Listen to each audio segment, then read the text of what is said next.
call the meeting to order? Roll call. Mr. Dorn. Here. Mr. Franco. Here. Mr. Cruz. Here. Mr. Magruder. Here. Mr. Martin. Here. Ms. McBride. Here. Mr. McLaren. Mr. McGorman. Here. Mr. Eltoff. Mr. Scholl. Mr. Toby. Mr. Vickery. Present. Mr. Washington. Dr. Weber. Here. Mr. Whitten. Present. We have a quorum, Mr. Chairman. Thank you. Would everyone look at the minutes of the last meeting? Have any corrections? Comments? Make a motion for approval? Is there a second? Second. Motion and a second. Any discussion? All those in favor, aye. Aye. Opposed? Abstentions? The KCEDA financial report.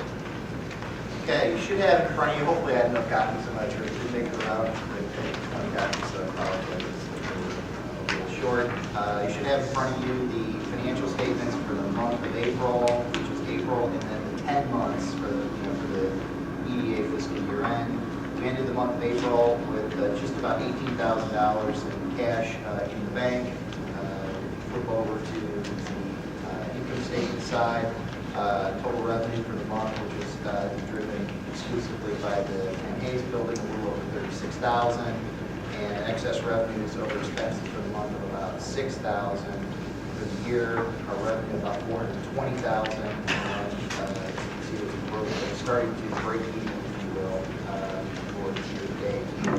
There is kind of underneath the supplementary schedule a breakout of the EDA operation from what was kind of the economic development programming, which was EDA office, if you will, and then the Ken Hayes building, which goes under real estate management. And you can see that obviously the real estate management side, Ken Hayes building, generating cash flow that was offsetting some of the costs on the economic development office.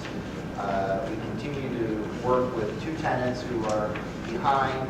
We're starting to get caught up, if you will, but we continue to work with those and hopefully get current here over the course of the next month or two with those two tenants. Any questions about the economic development report? Yes. It's basically two tenants. The account payable really is just the deferred billing from NICOR. We have bill payment plan, if you will. You want to know what we pay in terms of actual gas.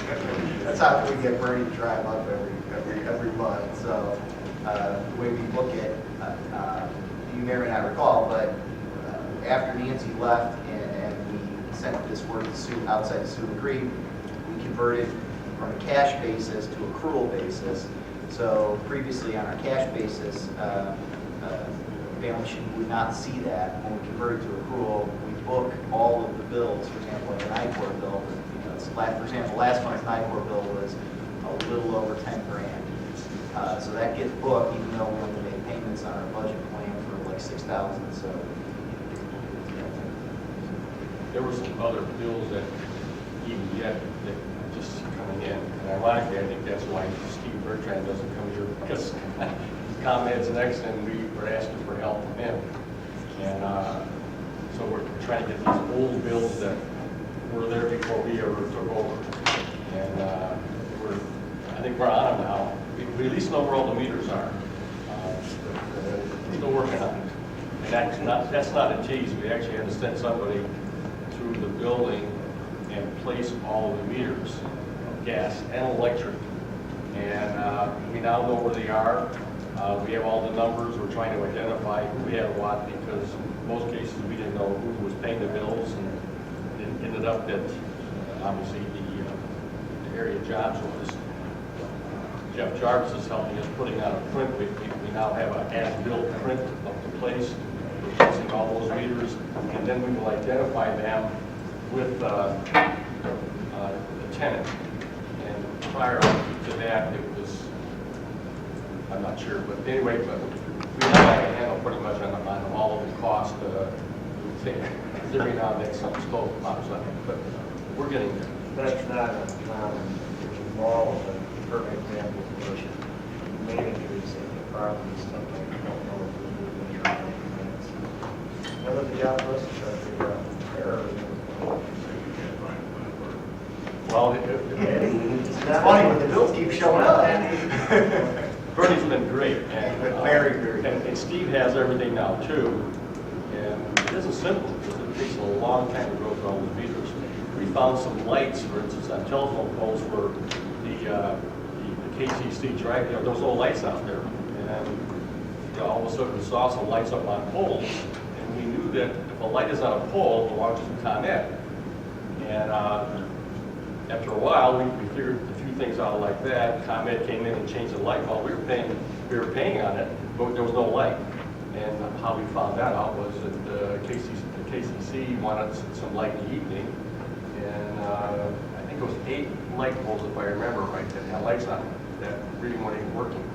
The ComEd again was very good. They came in and put the light bulbs in, and that's all was wrong with them, is these light bulbs was out. So we put them in, and now we got a lighted parking lot. So.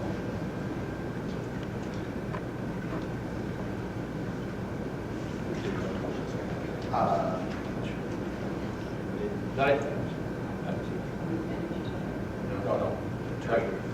Again, any comments about the financial report? Any questions? Can I have a motion?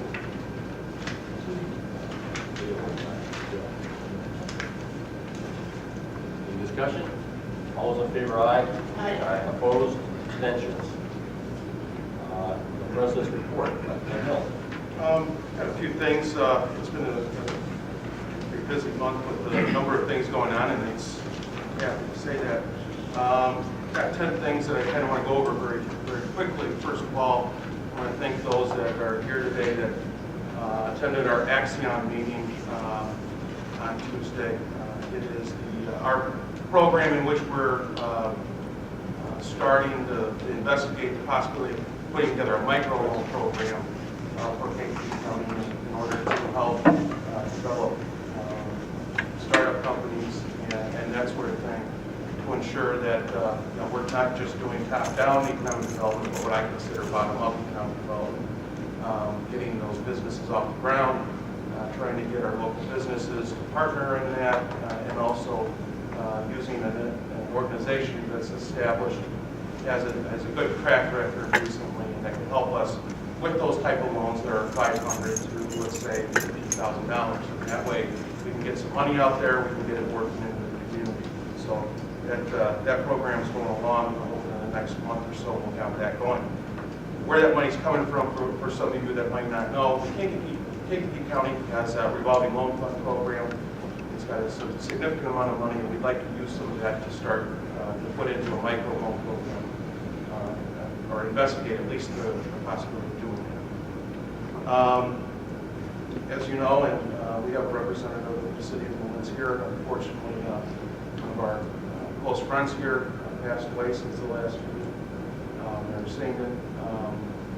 Tim and I went out to Lawrence. We met with Mayor Peterson last couple of weeks to go over with him some of the projects that we are proposing in the city. Also to get him up to date. Mayor Peterson is in the process of organizing a meeting with Engineering Farms and with Precision Air Force, so that we can continue to work with them to look at a project on the southeast side of the city itself. As you know, since our last meeting, we did have a capital subcommittee meeting where we're looking at the capital menu and trying to get communities to volunteer to give us projects so that we can give to our state and federal legislators. Acting as the clearinghouse for elected officials. So far, we have received projects from all municipalities in Representative Dugan's district. We've kind of assembled them. We've assembled them on a map, and we'll give them given to her. We unfortunately have not had any responses to any projects at the West End of County West. And I sent an email to the Village of Herscher, who has volunteered to hold somewhat of an open house for the municipalities at the West End of the County, Bonnfields, the Reddicks, the Essex, Herschers, just to come together, maybe put together what their strategy or what their community needs are, and we'll go from there. So that's where we're going to be going the next month with that. In terms of prospects right now, I think we've got a number of them that we've talked about in the meetings. Those are still open, which are a good thing. They have not closed the door on those. We're still working with the data center through a representative from Boston, Massachusetts. That is still active, and we're working very hard to get that here. Two projects that are expansions in the community that we've worked with in terms of looking at the incentive programs and also workforce. One is in the Rowan Park area, and that seems to be moving forward, and then two on the east side of the city of Kankakee. Hopefully, between now and the next meeting, some of this will be ready for announcement. We'll see where that goes.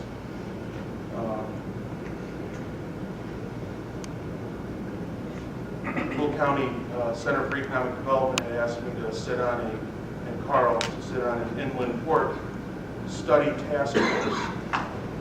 They had a meeting yesterday to go over a scope of work of what they want to do in terms of developing they're going to be soliciting consultants to do a report on what the impact, positive and negative, of their inland port designation is. And they have asked us in Kankakee County to be represented on this organization, and we are participating. Yesterday, as I said, we're still going over the scope of the study or the project that we want to do. And obviously that is something we're very, very interested in. Our feedback to them is that we want some analysis of the jobs that are being created. How do we improve the type of jobs that the inland port creates? We are also asking about the road situation as well as the agricultural prospects that could come out of this. Not just what the spring brought in the country, but the prospect of the rain going back, and we do have a little bit of a report that Tim will give you on our survey we did. In a newspaper article recently, there was some discussions that we talked about wind farms. We are looking at putting together land use regulations for those. We have gone down to Bloomington and talked with their land use people down there. We got some good feedback. We are going to be talking with some other individuals in the industry very shortly to discuss maybe the prospect of one of these in the community and what does that mean for us. And that's going on right now.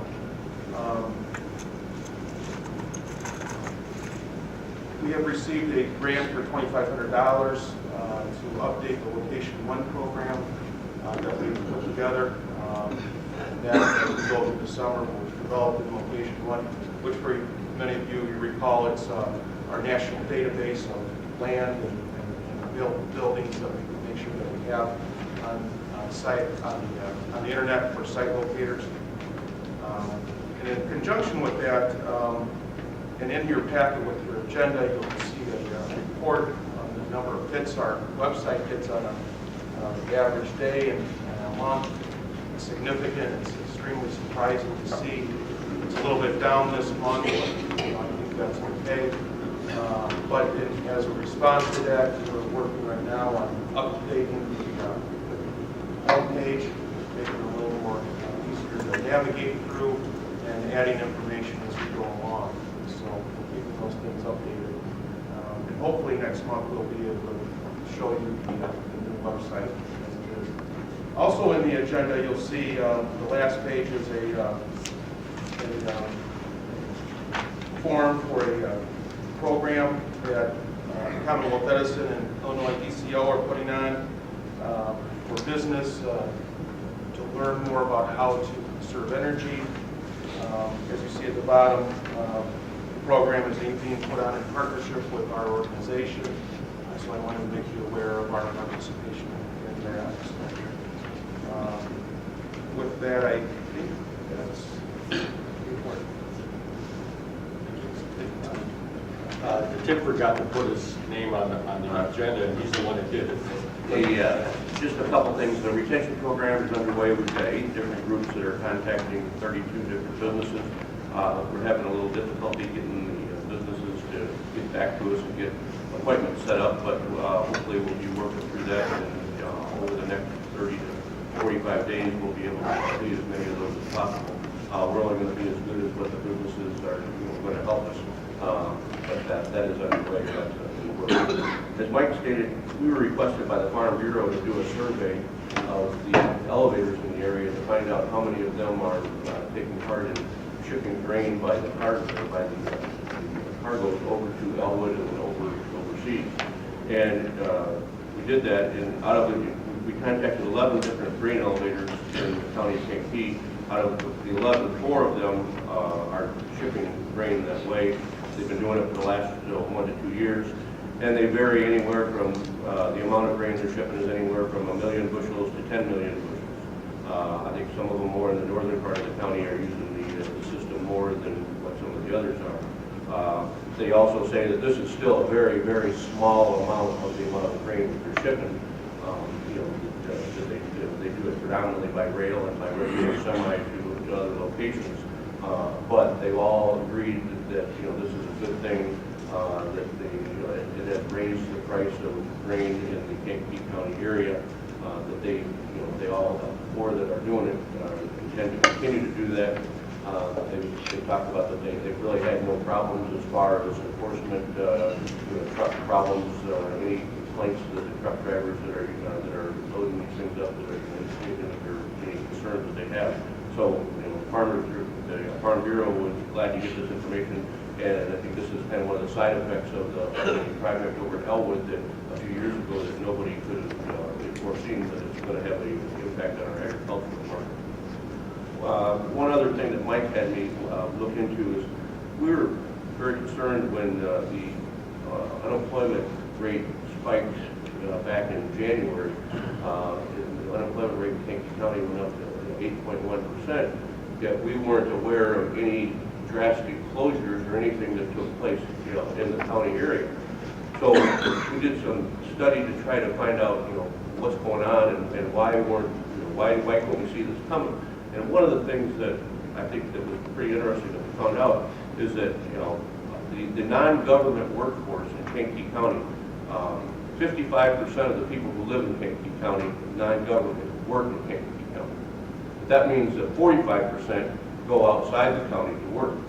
So there could be closures or cutbacks in Will County, DuPage, Cook County that we don't really have any impact on or even know about that can drastically affect the workforce in Kankakee County. There's about 20% of the people who have Kankakee County addresses that work in Cook County, about 8% that work in Will, 5% in DuPage, 1.5% in Kane, and it gradually gets lower as we get farther away. But I think the thing that we learned from that is that we are definitely in a regional economy, and while we are working to bring jobs to Kankakee County, and that's very important, it's also important because we've got 45% of our people going outside the county for jobs, and we could have a spike in unemployment with something that's totally unrelated to something that might happen in Kankakee County. Just some other interesting statistics that we found out that out of the non-government workforce, 20% of the people work in Kankakee, 9.5% of them work in Bourbonnais, 8% in Bradley, and 3.5% both in Manteno and Momentus. So out of the people that live in the county, that's pretty much where the workforce is taking place. And then the other thing is that in the last 9 years, Kankakee County has added 3,066 more jobs to the economy. From 1998 to 2007, the number of people working in Kankakee County has increased from 52,374. So we've added, let's say, over 3,000 jobs. However, we've also added over 3,700 more people into the labor force. So there's more people entering the labor force than the jobs that are being created, which also has obviously an impact on the unemployment rate. So jobs are being created, but they're just not being created at the rate as people that are entering the workforce. And with that, Any comments, but that's an interesting report. Pat? As I said, that's real interesting information. I had a question for Mike. Okay. Just wondered with, and maybe Dr. Farmer, you were going to bring it up, but with KCC having their sustainability, I just wondered if the Alliance was able to hook up there, because there's some real interesting opportunities within a whole new market and an internal economy. I just wondered if you were able to hook up at all and discuss some of the possibilities there. Yeah, there's a couple things. First of all, there's going to be a workshop at the end of the month. On May 30th, Wyco Bio, sponsored by the University of Illinois. That'll be held at KCC. Of course, in the past 2 weeks, we had our Sustainability Week. I don't know how many of you were able to go, but we have presentations all week on sustainability issues. We're also working with PCPO, and we hope to get a grant in collaboration with 3 other colleges to set up sustainability centers at KCC as well as the other colleges, focusing on different types of sustainability. And we have gotten all but the letter of an NSF planning grant to also work on sustainability curriculum, specifically in alternative energy. So there's a lot of things going on in that right now. And then on my side, Tim and I went with Dr. Weber to the University of Illinois. We met with their leading professors in the field.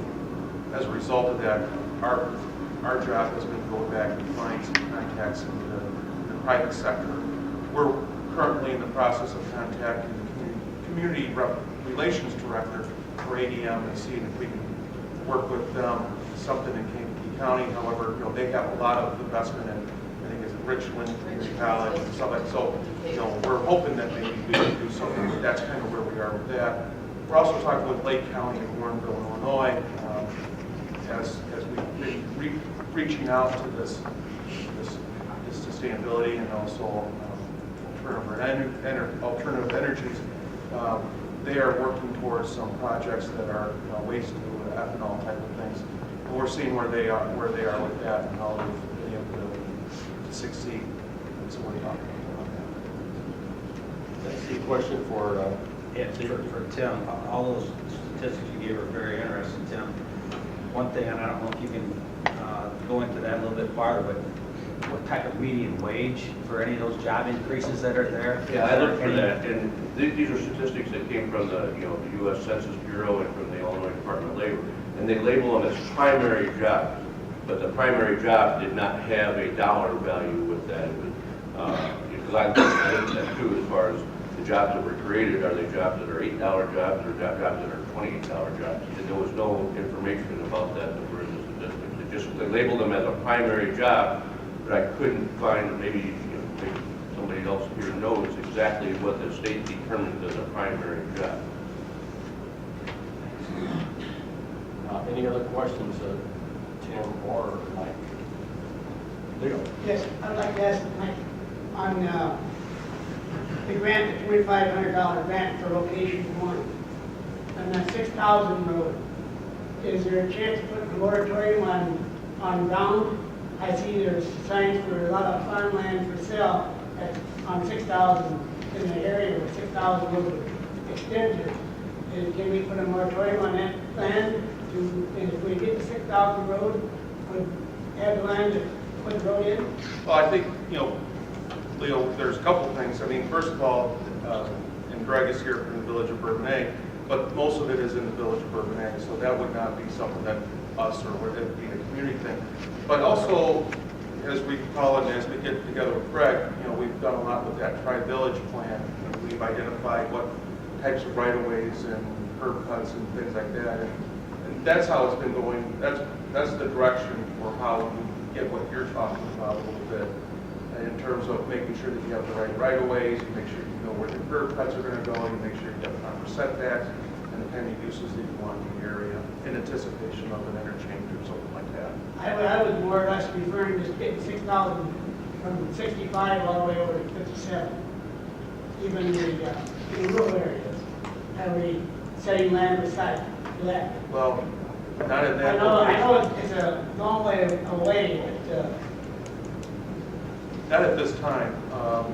That the 6,000 corridor that you're referring to has been something that we've been trying to encourage from around the Grant Park area through Kankakee County, east-west. It isn't something that we looked at or targeted for a 65-57 connection. However, there's a couple things that I think that are coming on that have been a little bit of success for us that are not too, and I think Carl will appreciate this. Representatives from Will County now are referring to the major east-west expressway as a commerce corridor. There's been conversation. That's a big change from some of the things that we've been hearing. That's great, because that's what we were referring to it, not as what the other term was. But anyway, but we've been looking at ways of getting a major corridor from 65 to 55.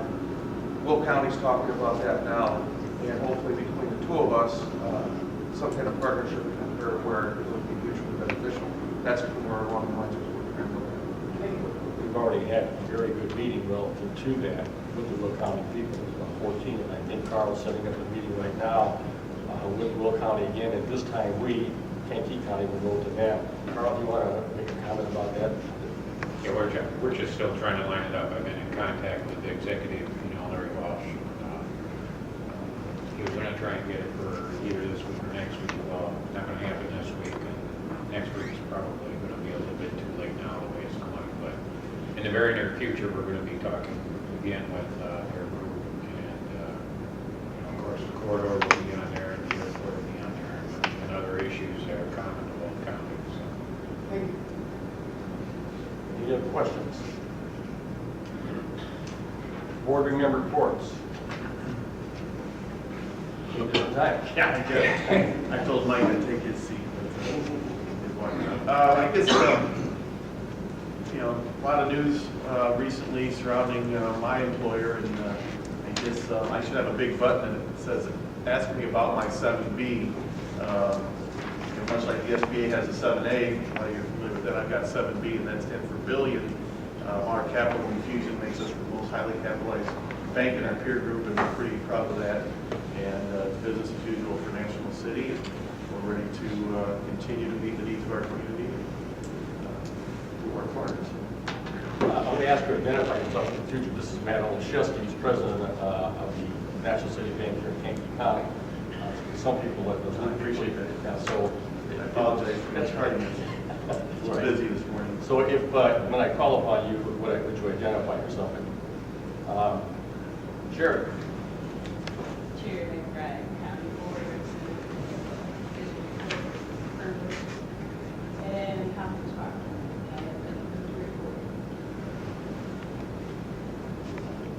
Leo Whitney, County Board, District 23, and no report. Jeff Jarvis. I need to get back to the school board, so it's kind of been rolling, so I don't want that. Bill Olthoff. I don't have to introduce myself. I'm representing District 25 on the board and also agriculture. And, you hear this food fuel debate that's going on around that gets a lot of press, and there's a lot of misinformation out there. Costs for farmers have really gone up considerably when you think that diammonium phosphate, which is fertilizer that's used, has gone from $200 a ton to $1,000 a ton. And hydrous ammonia has gone from $200 a ton to $700 a ton. If you want to buy it for next year, you can pay 25% down and lock in $800 a ton, and the balance has to be paid in August. This is for 2009 crop.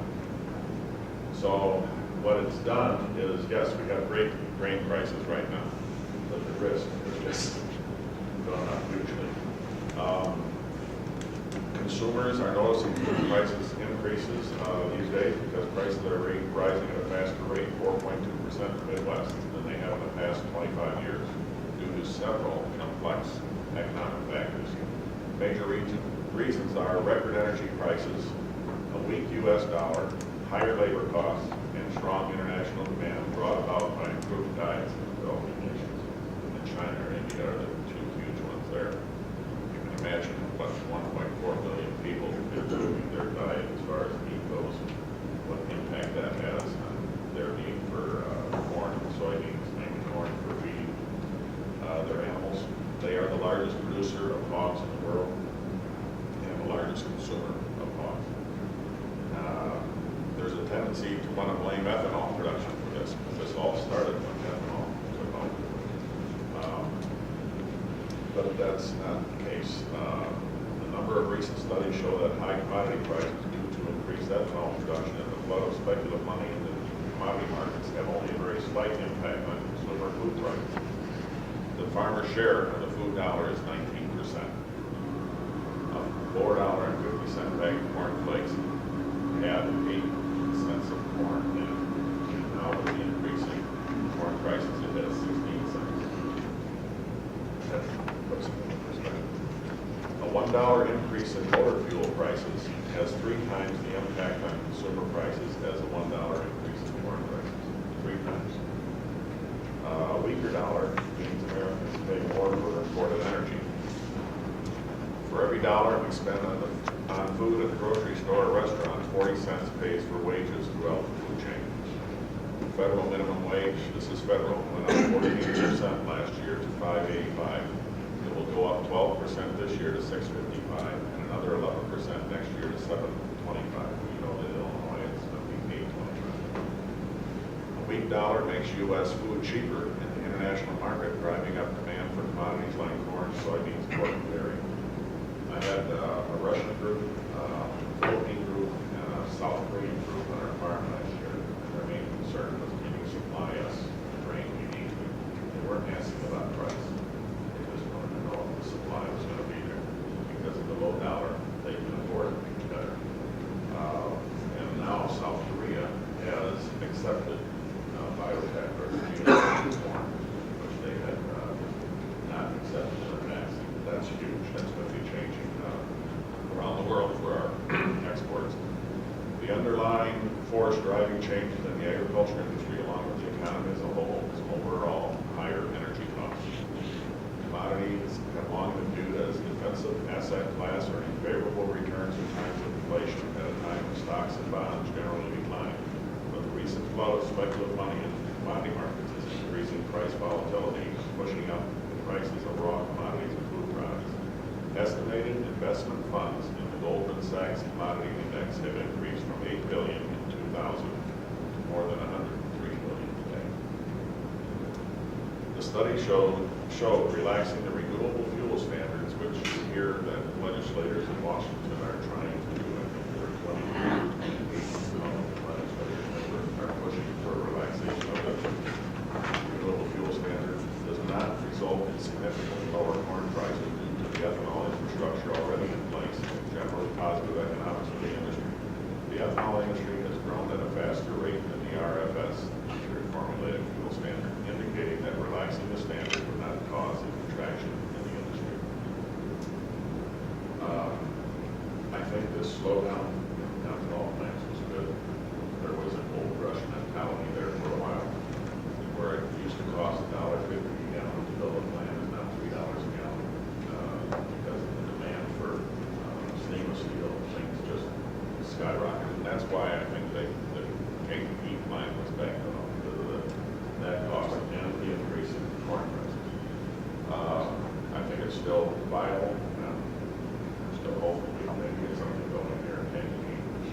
But we are not going to starve because we're making fuel out of corn. We're using 20% of our corn for ethanol. 2 years ago, we produced a 10 billion bushel crop. Last year was a 13 billion bushel crop. If you take 2.6 billion of that for ethanol, we get about 0.9 billion back for feed. 1/3 of what is used for ethanol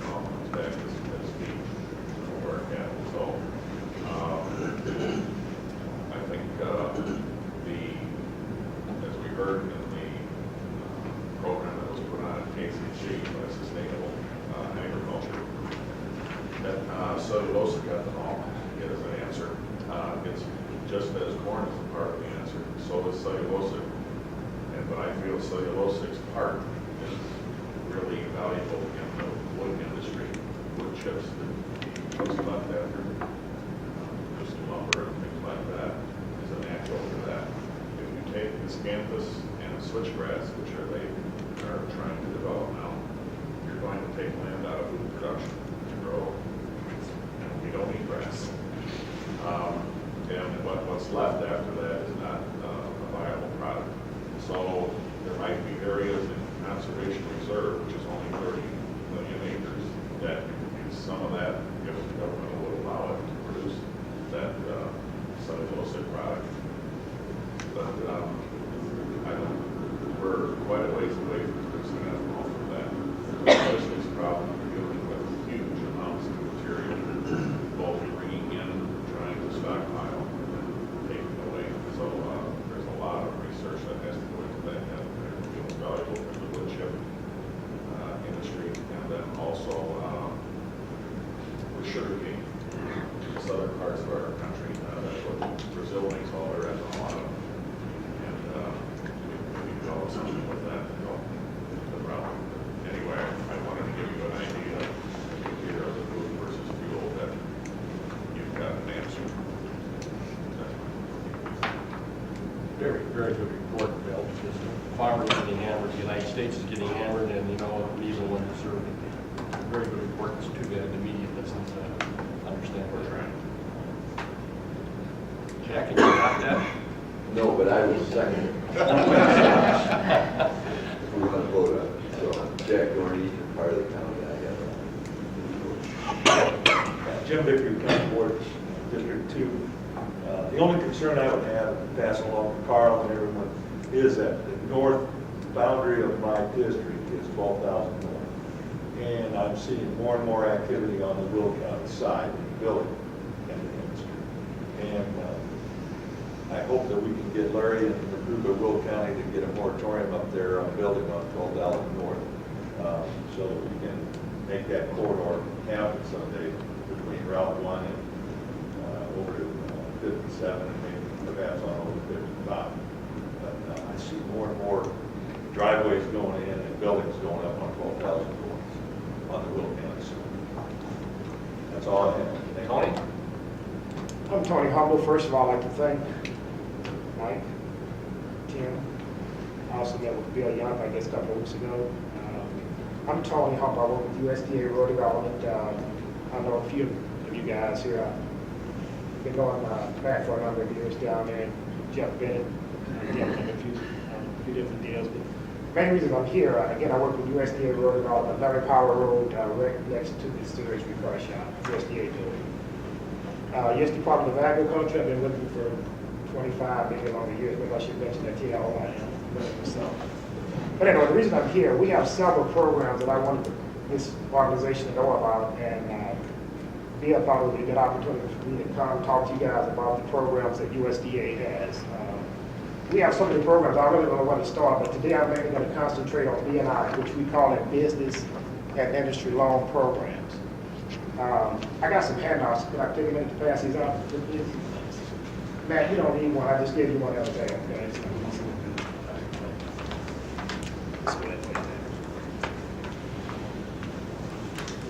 I'm going to have so many folks showed up here. I only made about 26 copies, I believe, so hopefully you've got more than 26 people here today. So. My address and phone numbers at the top. So if you do need to have one, if you didn't get one, just please let me know. But again, it's a D&I loan program. Just so we can everybody get a handout here.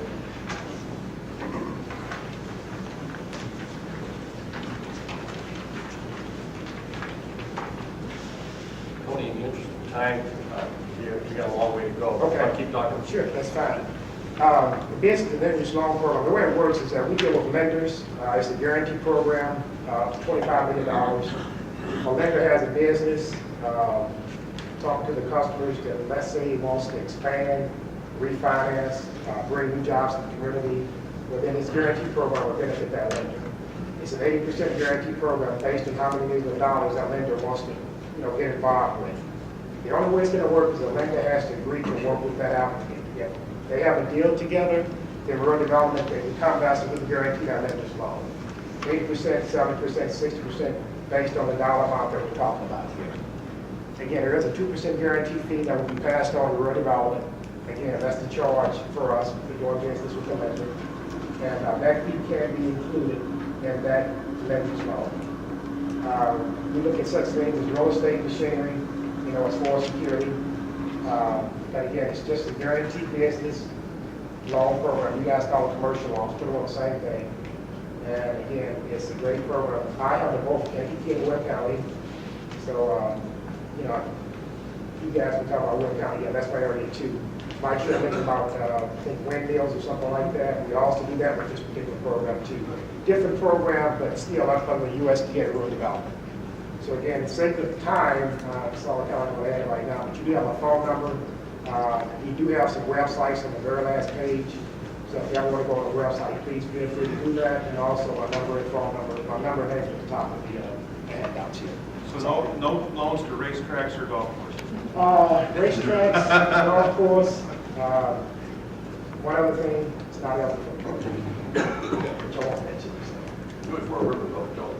Riverboat's not eligible. Thanks a lot, I appreciate it. Lisa, would you like to say anything? No, I don't have anything like that. Lisa, for those of you who don't know, is our correspondent, does our newsletters. Lisa Wogan. Mary Posing, and I'm with Kankakee Community College, and I would just like to mention that we still do have some grant dollars for training through the ETIP program, the Employer Training Investment Program through the state of Illinois. It's geared towards manufacturers. We have the dollars through June, so please keep that in mind as we're going out and doing our retention visits. Or you want to mention our little visit that you and I did? Interview. Oh, yes.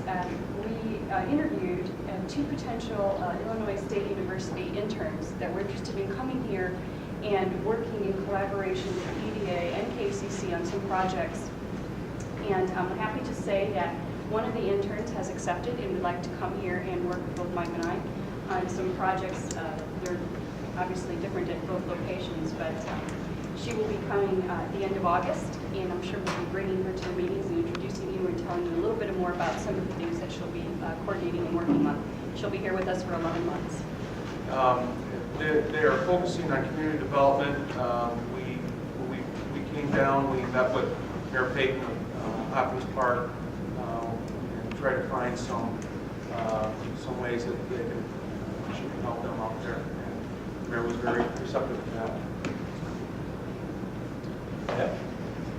Hello, I'm Beth Brasso from Manpower, and I just wanted to let everyone know about a free webinar series that we have that is online. These are hour-long seminars that help employers support their human resource departments, or if they don't have one, to help those folks with that primary responsibility. This month's is on how to fire without getting fired, the legal do's and don'ts of employee discipline and termination. And the webinar registration can be found at us.manpower.com/webinars. Again, that is free, and if anybody has any questions, I would welcome their phone call. Thank you. Mark, do you have anything? With regard to community access television, I've been invited to speak to the mayor's meeting on the 21st. So that looks promising. They want to hear what I have to say. And I'd like to commend KCC on Sustainability Week. I attended quite a few of the things. I think it was a great program. Looking forward to more of the same. And that's about it. Thanks for the Downtown Arts Center. I think that's a great thing. I think it was well attended. There's a lot of buzz out there about that. That's it. Jeff. James Taylor is the City News, and had occasion to meet James some time ago. We had a good conversation, and he asked about our organization. I said, anybody can come if they want to. And so glad that you're here. Steve. Steve Brewer, Kankakee Building Trades. Unfortunately, I think some of that unemployment he's talking about might be a few of our fellows that are sitting on the bench right now. we've been struggling, as everybody knows, the economy makes it that way. Also, and I don't know how you fix it, some of the new development that is taking place in the area happens to be going to a lot of out-of-area contractors, and naturally when that happens, they bring a lot of out-of-area people in to work with them, so it doesn't help put very many of our people back to work. Other than that, been working legislatively again to, the Senate just passed the governance bill for the airport, passed by a pretty good margin, 43-7. We're working on the House right now, whether the Speaker will call that bill or not. Everyone knows how government is functioning in Springfield right now. The Lord knows what kind of legislation may or may not come up, if any. Capital budget program, I don't know, at one point I was pretty optimistic that we'd see something now. The Lord only knows.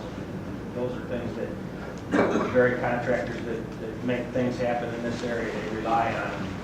We haven't seen one in well over 7 years, so naturally road work, I don't have to talk about that. I've heard everybody complain about Route 45, and that's every road in Kankakee County, as far as I'm concerned, when I drive on.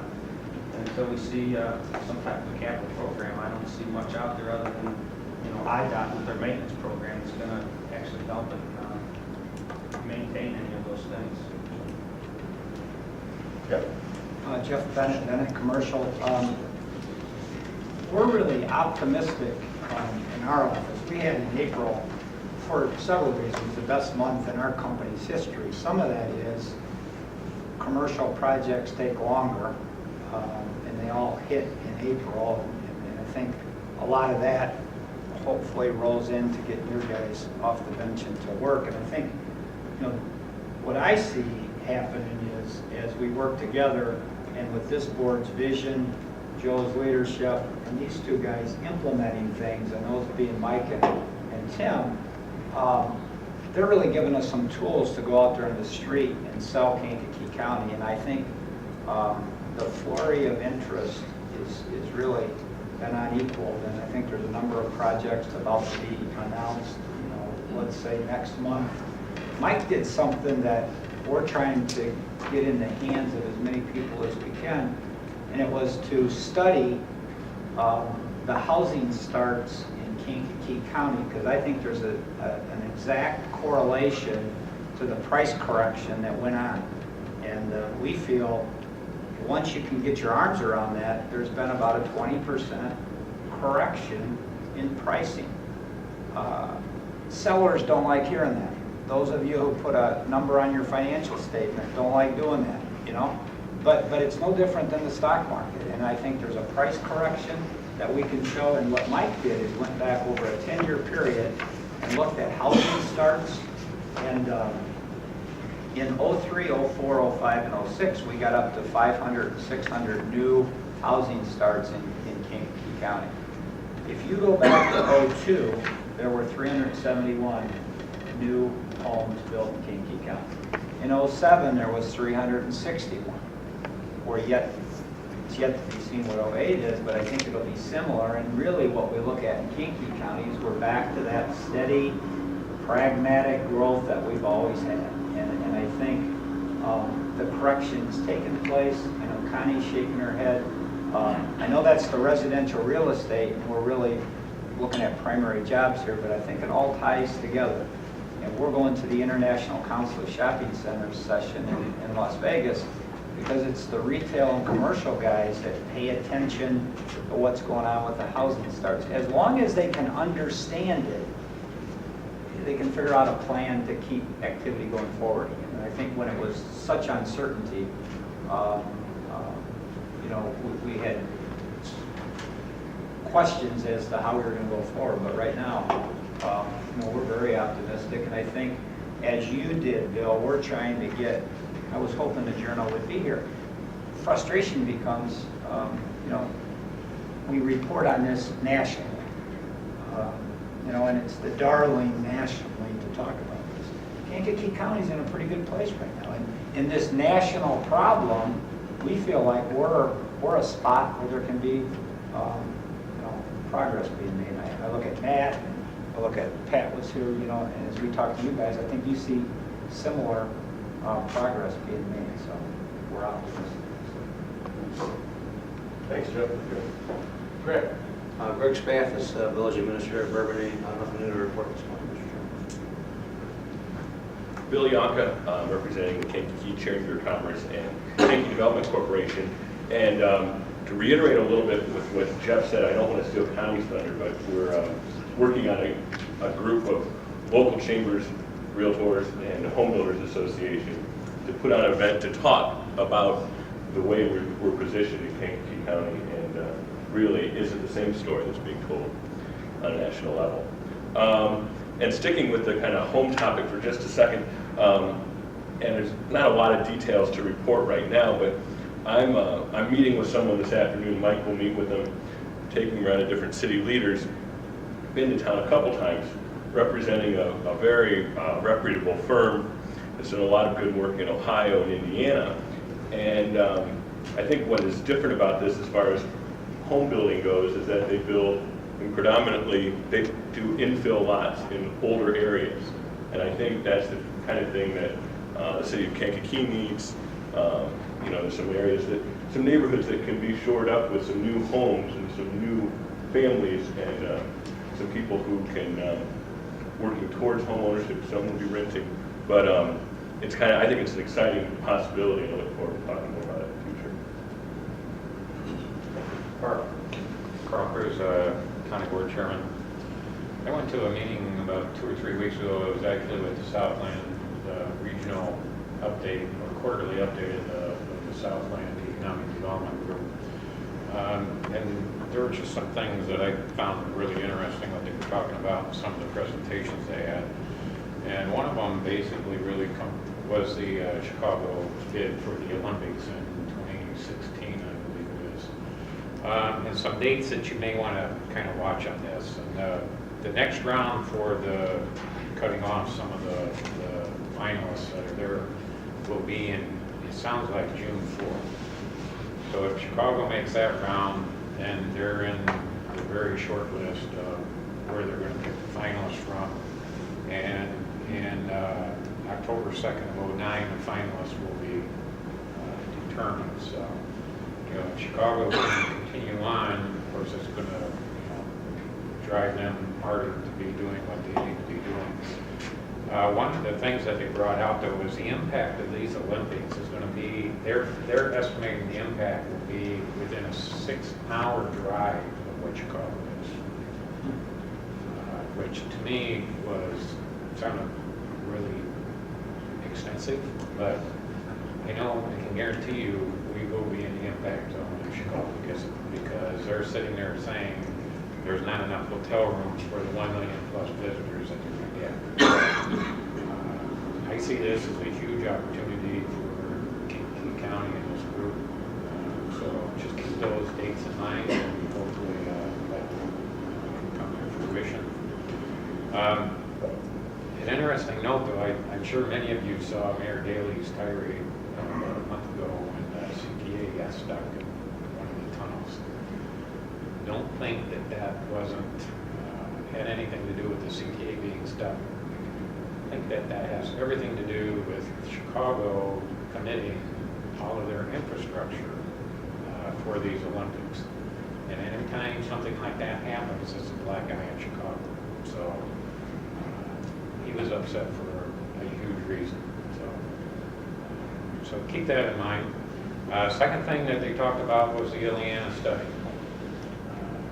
This summer, they're going to kind of narrow down on what the corridor is going to be.